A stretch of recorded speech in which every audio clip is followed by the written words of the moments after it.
থাকবেন। প্রিয় ভাইরা, আল্লাহ পাকের কথা। এখন শুনেন, এই রমজান মাসে অনেকে রোজা রাখেন না।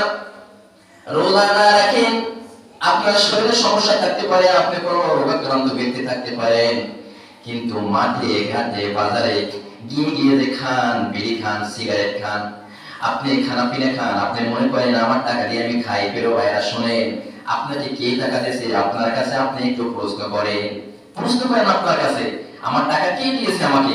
আমাকে বিশাল বড় মানুষ কে বানিয়েছে? আপনার বয়স 40, এই 40 বছর আপনার বয়স। এই 40 থেকে আপনি 35 মাইনাস দেন 5 বছর, 5 বছরের সময় আপনার কাছে 200 টাকা ছিল কিনা আপনি দেখেন। আবার এই 10 বছর যখন ছিল তখন আপনি 10 লক্ষ টাকার মালিক ছিলেন কিনা বলে? সে আল্লাহ পাক বলেছেন, আমি এমন মালিক তোমাকে বিশাল শক্তিশালী করেছি, বড় করেছি, টাকা দিয়েছি, পয়সা দিয়েছি, জ্ঞান দিয়েছি, বুদ্ধি দিয়েছি। টাকা পয়সা কোন কাজে লাগাবা, কোন কাজে ব্যয় করবা, সবকিছু আমি কিন্তু নির্ধারণ করে দিয়েছি। এবং মানা না মানার চাবিকাঠি তোমার কাছে, আমি আল্লাহ পাকের কাছে নয়। ভাইয়া, মানো এবং না মানো, চাবিকাঠি তোমার কাছে। আর শুনে রাখো,